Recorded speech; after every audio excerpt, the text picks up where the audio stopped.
The Harbor Valley Mall thrived with life on a bright Saturday afternoon. Families ambled between stores. Parents herding children toward the food court for a quick snack.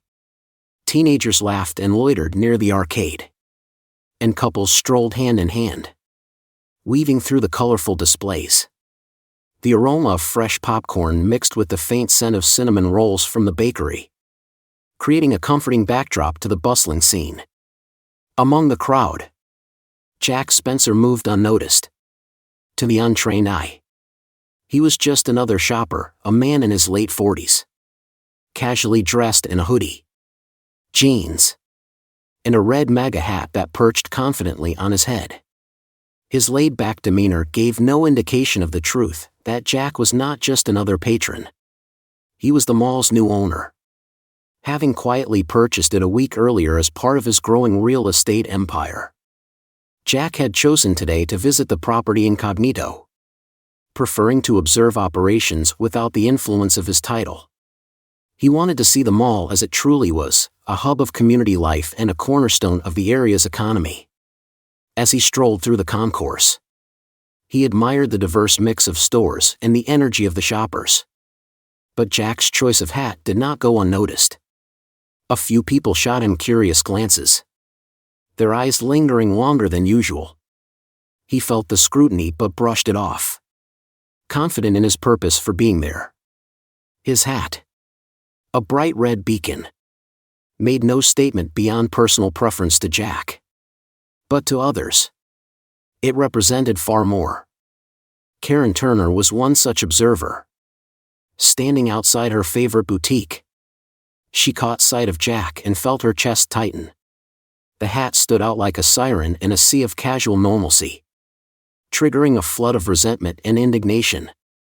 To her, it wasn't just an accessory, it was a loud proclamation of ideologies she despised. She clenched her jaw, her mind racing with imagined scenarios of how such a display could create division and discomfort in her mall. She couldn't ignore it. Harbor Valley Mall was her sanctuary, a place where she shopped, socialized, and felt safe.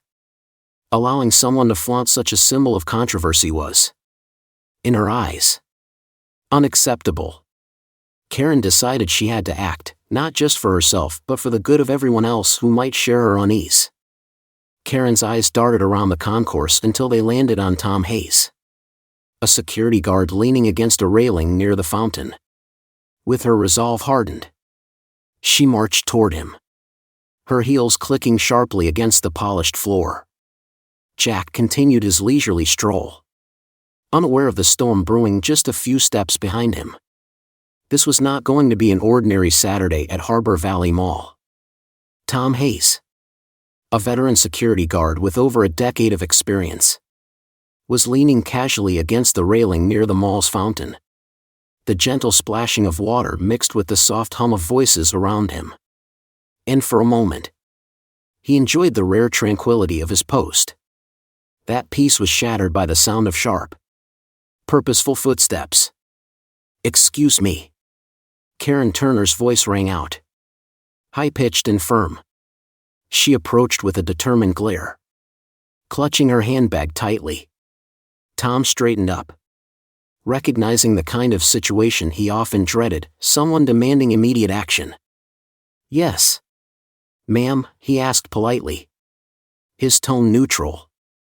"That man," Karen said, pointing toward Jack Spencer, who was browsing a kiosk a short distance away. "He's wearing that hat, a MAGA hat. It's offensive. And it's making people uncomfortable. You need to do something about it." Tom followed her finger to Jack, noting the red cap perched on his head. He frowned slightly. The man wasn't causing any disturbance, just browsing. His posture relaxed. "I'm sorry, ma'am," Tom replied, choosing his words carefully. "But wearing a hat isn't against mall policy." Karen's face flushed with indignation. "It's not just a hat," she hissed. "It's a political statement. It's divisive. And it's making people like me feel unsafe. You need to act." Or I'll escalate this myself. Tom sighed inwardly. He had encountered situations like this before, complaints over clothing, disagreements between shoppers, but he knew this was different. Karen's determination left no room for compromise. And he realized she wouldn't back down without some form of resolution. I'll speak with him, Tom said finally, hoping to defuse the situation. He stepped away from the railing and approached Jack, keeping his demeanor calm. Jack was examining a selection of handmade candles when he noticed Tom walking toward him. The security guard's serious expression told him trouble was brewing. Excuse me, sir, Tom began, his voice measured. I'm going to have to ask you to remove your hat or leave the premises. We've received complaints. Jack raised an eyebrow, his expression shifting from curiosity to disbelief. Complaints, he repeated. About my hat? Tom nodded uncomfortably. Yes, sir. Some shoppers find it offensive. I'm just doing my job. Jack crossed his arms, his tone steady but firm. I see. And does this mall have a written policy against wearing political clothing? Tom hesitated. Not specifically. No, he admitted. But my supervisor. Then I'm not violating any rules. Jack interjected calmly. I'm just here to shop. If someone is uncomfortable, that's their issue, not mine. Tom glanced back at Karen, who was standing a few steps away, her arms crossed tightly and her eyes blazing with expectation. He felt the weight of her gaze and the growing tension in the area. A few passers-by had started to linger, sensing that something was amiss. Tom sighed and reached for his radio. I'll need to call the mall manager, he said reluctantly. Please stay here, sir. Jack nodded, unfazed. Take your time. Within minutes, Diane Collins arrived on the scene, her heels clicking against the tile floor as she approached with a brisk, no-nonsense stride. Her expression was one of thinly veiled irritation. She didn't enjoy being pulled away from her office for incidents like this. What's the issue? Diane asked, glancing between Tom and Karen before her eyes landed on Jack. The bright red hat immediately drew her attention. Karen stepped forward, her voice sharp. This man is creating a disturbance with that hat. It's offensive and inappropriate for a public place like this. Diane turned to Jack, her arms crossed. Sir, I need you to remove the hat or leave the mall. We're trying to maintain a safe and welcoming environment for everyone. Jack's gaze remained steady, his voice calm but resolute. I'm not breaking any rules. I'm simply shopping. If you want me to leave, show me the policy that says I can't wear this hat. Diane's patience was wearing thin.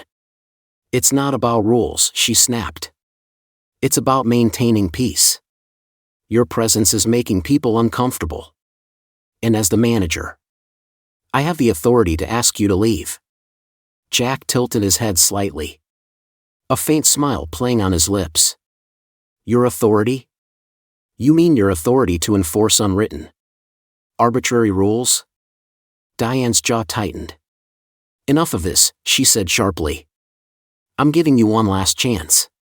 Remove the hat or leave the premises. Jack took a deep breath, locking eyes with Diane. You're making a mistake, he said quietly.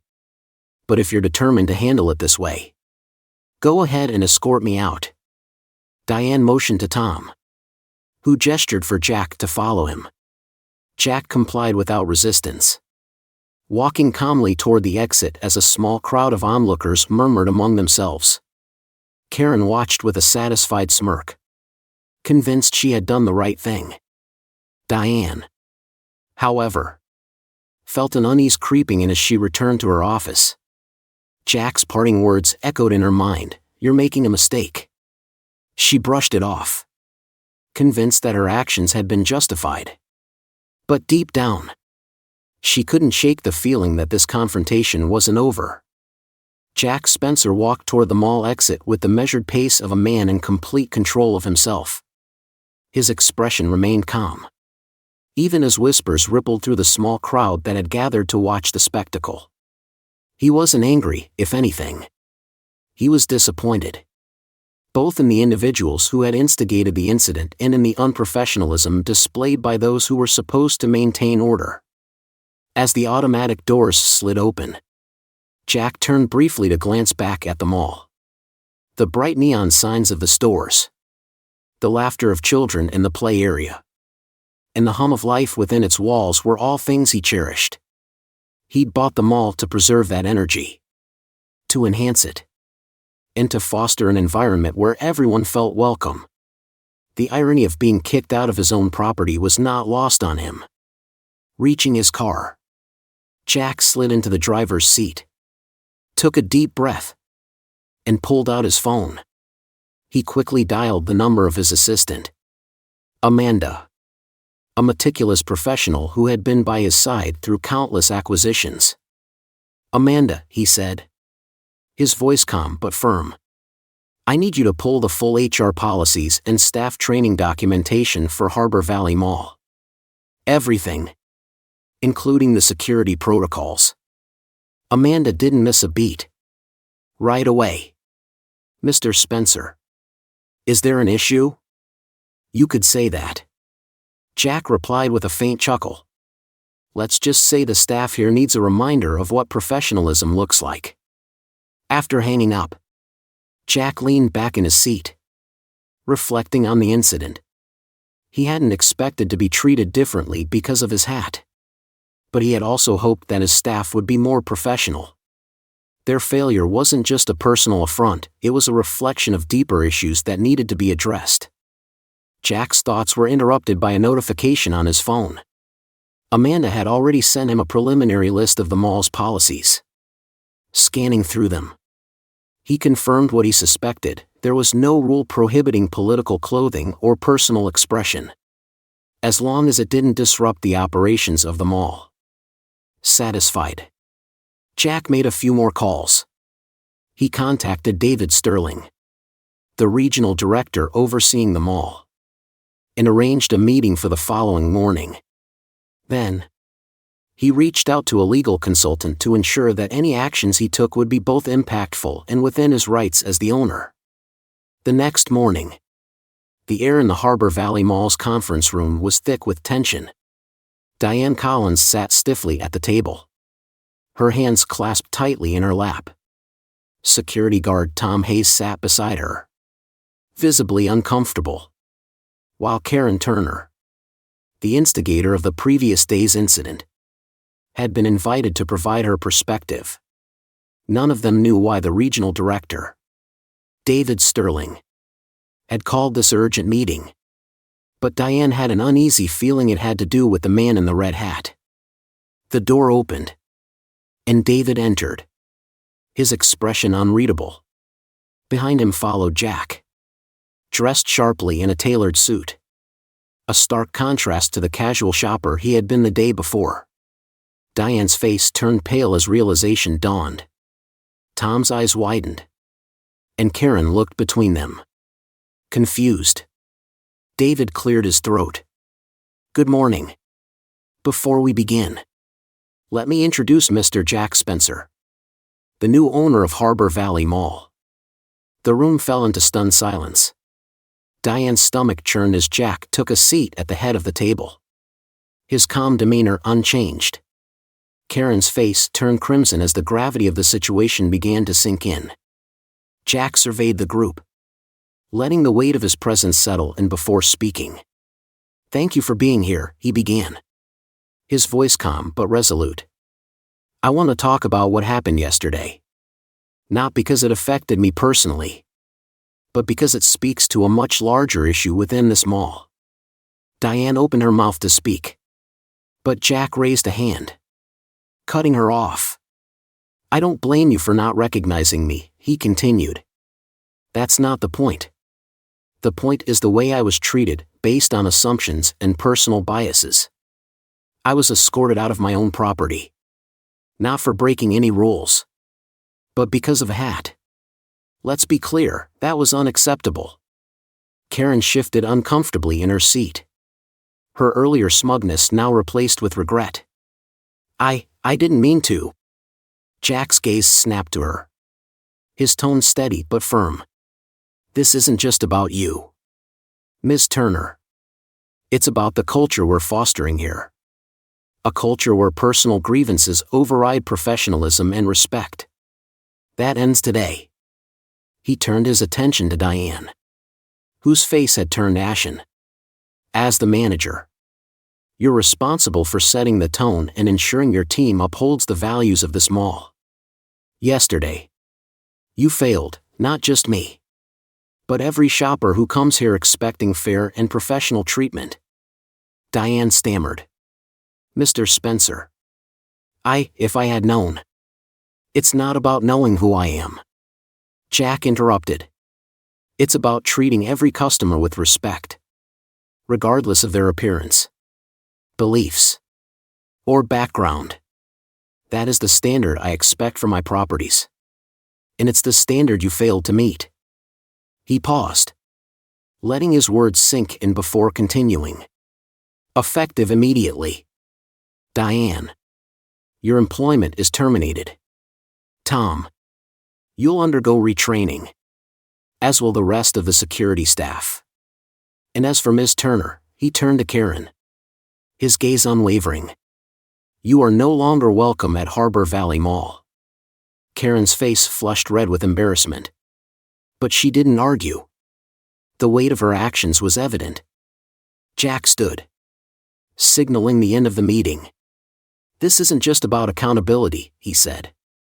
It's about creating a culture where this kind of behavior is unthinkable. Starting today, we're implementing new policies and mandatory training to ensure that every customer is treated with the respect they deserve. Let this incident be the wake-up call we all needed. With that, Jack walked out of the room, leaving behind a group of people grappling with the consequences of their actions. Calm, composed, and resolute, Jack was already planning his next steps to ensure that Harbor Valley Mall became the welcoming, inclusive place it was always meant to be. The following morning, Diane Collins arrived at the Harbor Valley Mall with an uneasy feeling she couldn't shake. Her routine walk to her office felt heavier. Her usual brisk steps replaced with an uncharacteristic hesitation. Something about the events of the previous day had left her unsettled, and her gut told her she was about to face the fallout. At 9 a.m. sharp, an email arrived from the corporate office, marked urgent. The subject line read, Emergency Meeting, Conference Room 3. 10 a.m. Attendance required. Diane frowned, her stomach knotting. Corporate rarely sent such emails. And when they did, it was never good news. She quickly forwarded the email to Tom Hayes, instructing him to attend as well. If this was about the man in the red hat, and she suspected it was, he would need to be there too. By 10 a.m., Diane, Tom, and a few other key staff members gathered in the conference room. The air was thick with tension as everyone whispered nervously, speculating about the reason for the meeting. Diane sat rigidly in her chair, trying to project confidence. But her palms were clammy, and her heart raced. The door opened, and David Sterling, the regional director, walked in. His expression was unreadable, his sharp suit and calm demeanor giving nothing away.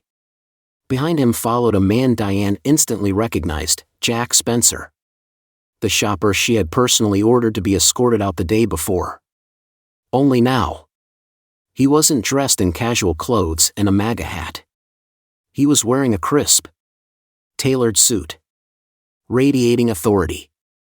The color drained from Diane's face. Tom's jaw dropped, and the room fell silent. David stood at the head of the table, clasping his hands together. Thank you all for being here, he began, his voice measured. We have a serious matter to address today regarding an incident that occurred yesterday at this mall. He paused, his gaze sweeping over the room. Before we continue, let me formally introduce Mr. Jack Spencer. David gestured to Jack, who stepped forward, his expression calm but firm. Mr. Spencer is the new owner of Harbor Valley Mall. The announcement landed like a thunderclap.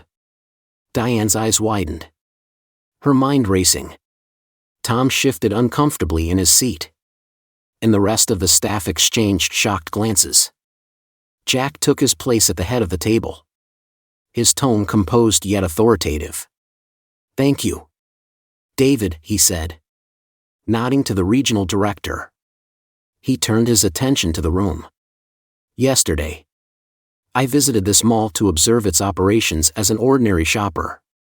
What I experienced was deeply disappointing, not just on a personal level, but as a reflection of this mall's culture and professionalism."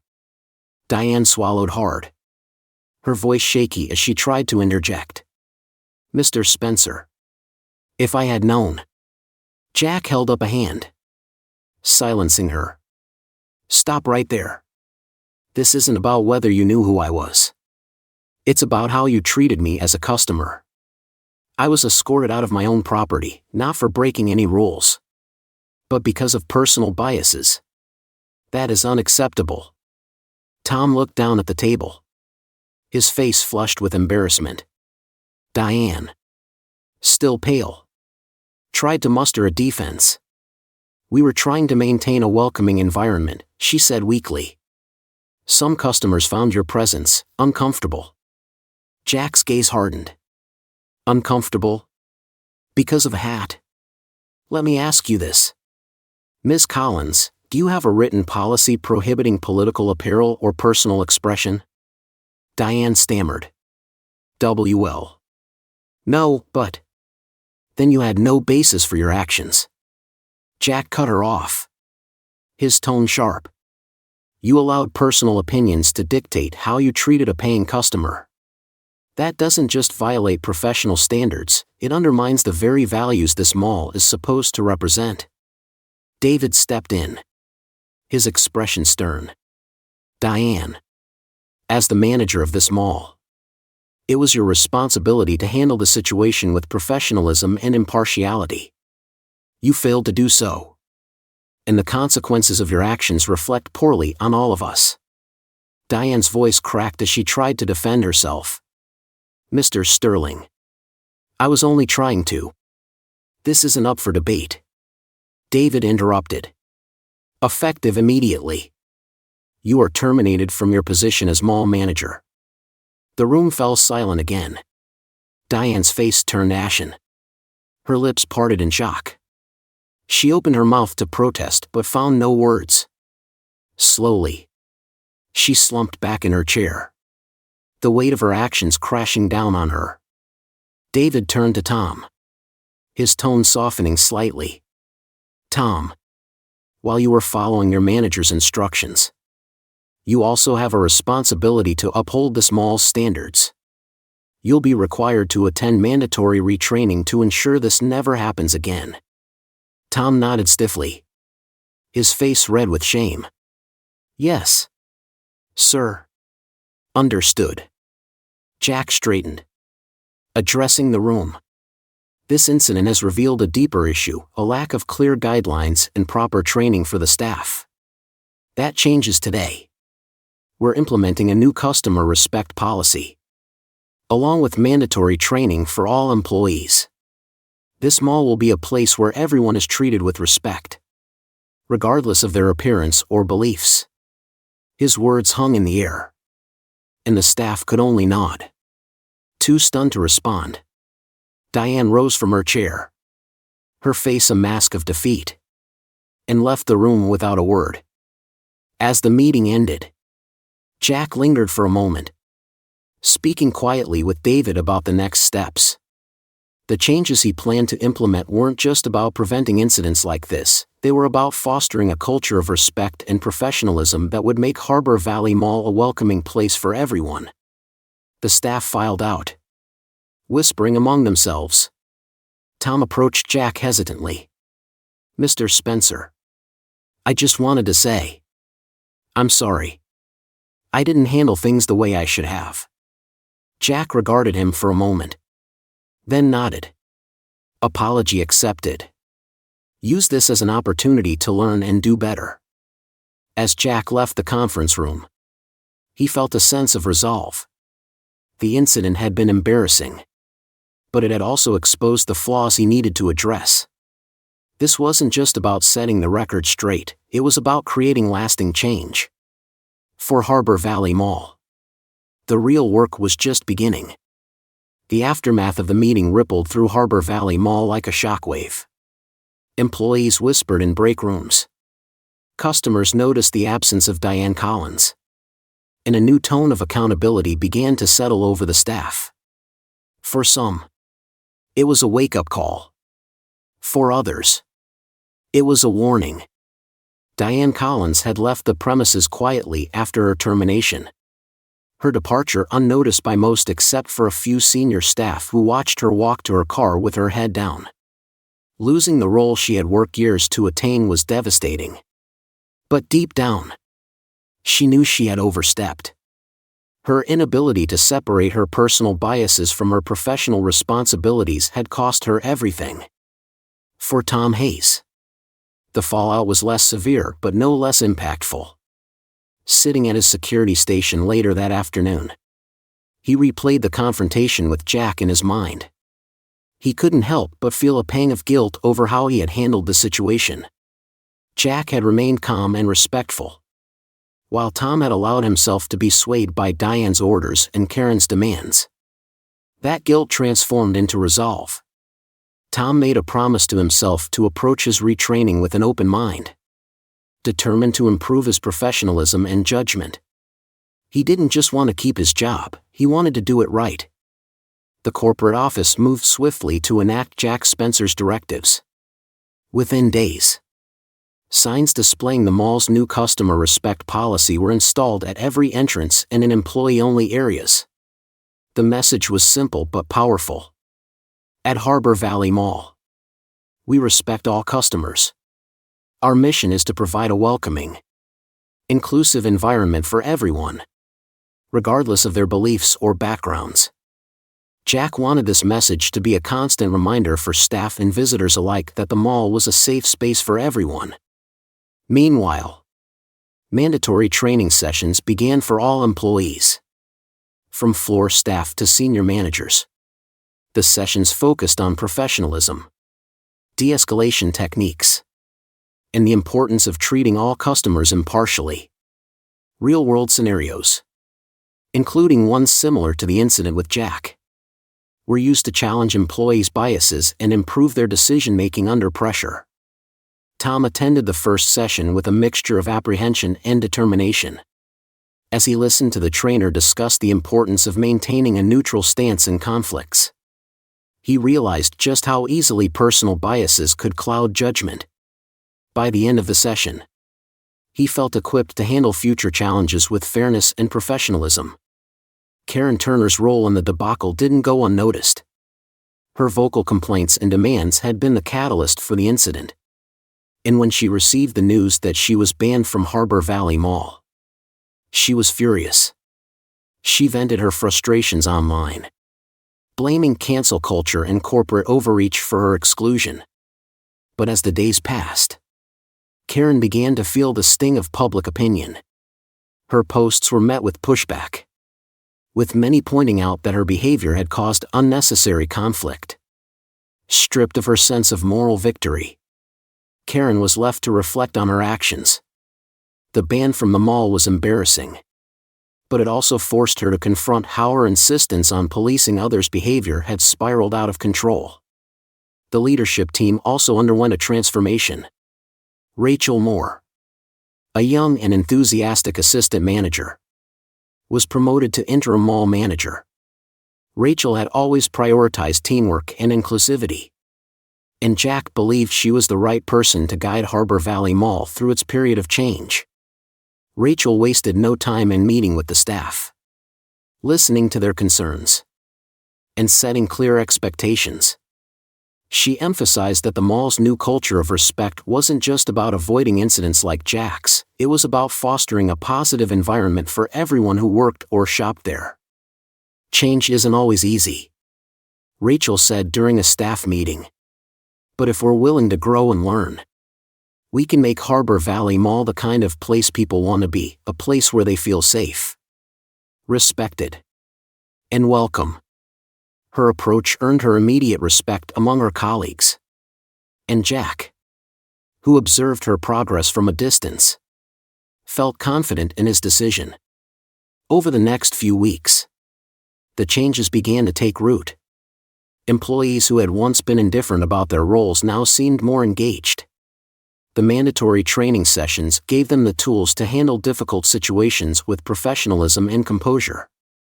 And the new policies provided a clear framework for their interactions with customers. Jack visited the mall regularly, sometimes observing from afar and other times engaging with staff and shoppers directly. Each time, he noted the growing sense of cohesion and positivity among the employees. One afternoon, as he walked through the concourse, he spotted Tom Hayes near the food court, assisting a group of elderly shoppers who seemed lost. Tom's demeanor was patient and attentive, a far cry from the hesitant guard Jack had encountered weeks earlier. Jack approached him with a smile. "Good work, Tom. I can see the training's made an impact." Tom straightened up, a mixture of pride and relief on his face. "Thank you, Mr. Spencer. I've learned a lot from all of this. I won't make the same mistake again." Jack nodded. "That's all I ask. Keep it up." The changes didn't go unnoticed by patrons. Either. Regular shoppers began commenting on how much more welcoming the mall felt. Employees greeted them warmly. Disputes were handled efficiently. And there was an overall sense of respect that hadn't been as apparent before. Parents felt comfortable bringing their children, knowing the environment was safe and friendly. Teens gathered in the food court, chatting and laughing without fear of unnecessary reprimands. Even occasional visitors remarked on the positive atmosphere. For Jack, these small victories were the real payoff. The fallout from the incident had been painful, but it had also paved the way for meaningful change. Harbor Valley Mall was becoming exactly what he had envisioned, a place where differences were respected. Professionalism was paramount, and everyone felt welcome. As the weeks turned into months, the incident became less of a black mark on the mall's history and more of a turning point. For Jack Spencer, it was proof that even the most difficult moments could spark growth and transformation. The fallout had been significant, but the foundation for a better future had been firmly laid. 1 month after the dramatic incident at Harbor Valley Mall, Jack Spencer returned to the property to see the progress firsthand. The past few weeks had been transformative, marked by extensive staff training, new policies, and leadership changes. Jack had high hopes that the mall would now reflect the vision he had always had for his properties, a welcoming, inclusive, and professional environment for everyone. The moment Jack stepped through the main entrance, he noticed the difference. The air felt lighter, the employees more engaged. A newly installed sign greeted every customer. "Welcome to Harbor Valley Mall, a place for everyone. We respect all customers. We commit to providing a safe, inclusive, and professional environment for all." Jack paused to admire the sign. Its simple yet powerful message setting the tone for what lay ahead. Smiling to himself, he continued his walk through the bustling mall. The changes were immediately evident. At the information desk, a young employee greeted Jack warmly, her voice cheerful and confident. "Good afternoon, sir. Is there anything I can assist you with today?" Jack nodded. "Just observing for now. But thank you for asking." As he moved through the concourse, He saw security officers Tom Hayes and Jenny Rivera assisting a group of teenagers with directions to a new pop-up shop. Tom's once hesitant demeanor had been replaced by a genuine confidence. His interactions with customers thoughtful and professional. Jack approached them, clapping Tom lightly on the shoulder. "Tom. It's good to see you in action. How's it going?" Tom smiled, a hint of pride in his expression. "Thank you, Mr. Spencer. It's been a learning experience. But I think we're in a much better place now. The training really helped me see things differently." Jenny chimed in. "The new policies have made a huge difference for all of us. We're more equipped to handle situations professionally. And honestly, it's made my job easier." Jack nodded, pleased with their progress. "That's exactly what I hoped for. Keep up the good work." At the mall's main office, Jack met with Rachel Moore, the newly appointed interim manager. Rachel's natural leadership skills and positive attitude had already begun to influence the staff in meaningful ways. "Mr. Spencer," Rachel said warmly as she shook his hand. "Thank you for trusting me with this opportunity. I'm happy to report that the transition has been smoother than expected." Jack smiled. "I had a feeling you'd be the right person for the job. What's the feedback been like from the team and the customers?" Rachel leaned forward, her enthusiasm clear. "Overwhelmingly positive. The staff really appreciated the training sessions. It's given them the tools they needed to feel confident in their roles. And the customers have noticed, too. We've had several compliments about how friendly and professional the atmosphere has become." "That's great to hear," Jack replied. "What about challenges? Anything we still need to address?" "Well," Rachel said thoughtfully, "there's always room for improvement. But I think we've turned a corner. The culture is shifting in the right direction. And I'm optimistic about where we're headed." As Jack made his way toward the food court, he spotted Karen Turner near a bookstore, flipping through a magazine. She hadn't noticed him yet, and Jack debated whether to approach her. She was no longer banned from the mall after Jack had cooled off. He decided that everyone deserved a second chance to learn from their mistakes. Karen eventually looked up and caught sight of him. Her face flushed, and she quickly turned away, clearly embarrassed. Jack, however, made no effort to engage her. He didn't need to. The changes implemented in the mall spoke louder than any confrontation ever could. Jack settled at a corner table in the food court, sipping a coffee he had picked up from a cafe. From his vantage point, he could see families enjoying meals together, friends chatting over iced drinks, and shoppers laughing as they shared stories about their day.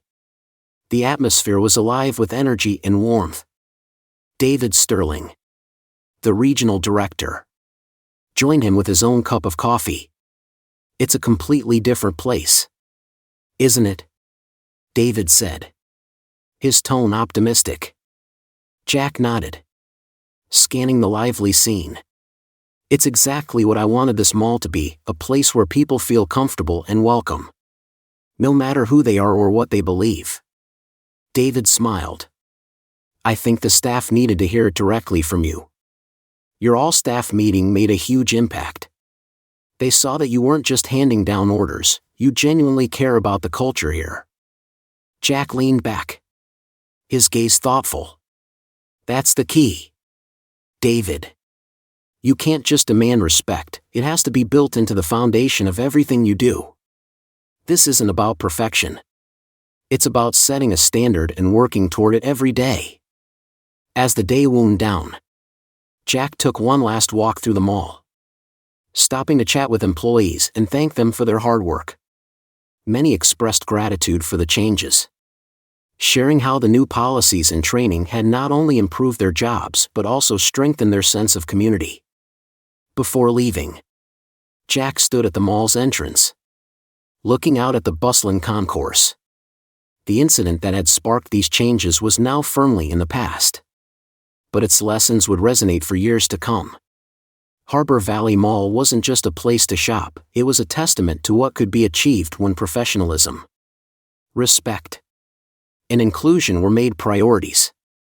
With a sense of pride and satisfaction, Jack stepped outside, the setting sun casting a golden glow over the parking lot. He knew the journey wasn't over. But the first steps had been taken. And they were in the right direction. Harbor Valley Mall was no longer just a property, it was a community. One Jack was proud to lead into its new beginning.